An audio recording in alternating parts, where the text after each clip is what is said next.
وہ دھوپوں میں تپتی زمینوں پہ سجدے۔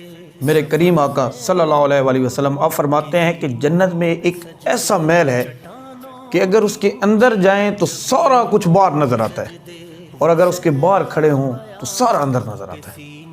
تو آپ اس طرح کی بات کرتے تھے کہ صحابہ کے اندر شوق پیدا ہوتا تھا، تجسس پیدا ہوتا تھا۔ تو انہوں نے کہا کہ یا رسول اللہ، اس کے اندر کون لوگ جائیں گے؟ دیکھیں نا، اگر ہم کوئی اچھی سی بلڈنگ، اچھا مکان اگر اپنی اس زہری دنیا کے اندر اب ہم دیکھتے ہیں تو ہم دیکھتے ہیں کہ اس کو کس نے بنایا، یہ کتنا پیارا ہے، کون اس میں رہتا ہے؟ تو صحابہ نے عرض کی یا رسول اللہ کون اس میں جائیں گے؟ حضور نے 4 باتیں کی۔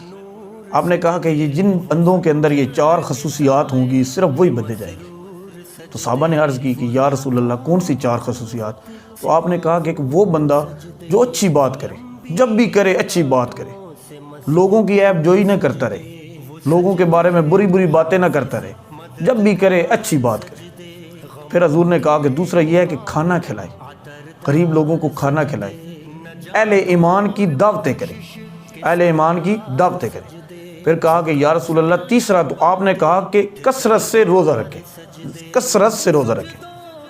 صحابہ نے عرض کی کہ یا رسول اللہ چوتھی کون سی خصوصیت ہے؟ تو جب آپ نے کہا کہ جب لوگ نیند کے مزے لے رہے ہوں، جب لوگ نیند کے مزے لے رہے ہوں اور وہ اٹھے اور اللہ کی عبادت کرے۔ کہتے ہیں کہ ساون کی کالی راتوں میں جب بوندا باندی ہوتی ہے، ساون کی کالی راتوں میں جب بوندا باندی ہوتی ہے، وہ راتوں کو اٹھ اٹھ روتے ہیں جب خلقت ساری سوتی ہے۔ جب ساری دنیا سو جاتی ہے تو وہ بندے اٹھتے ہیں اور اٹھ کر اللہ کی عبادت کرتے ہیں، اور اس طرح کے لوگوں کو یہ اللہ تعالیٰ انعامات سے نوازتا ہے۔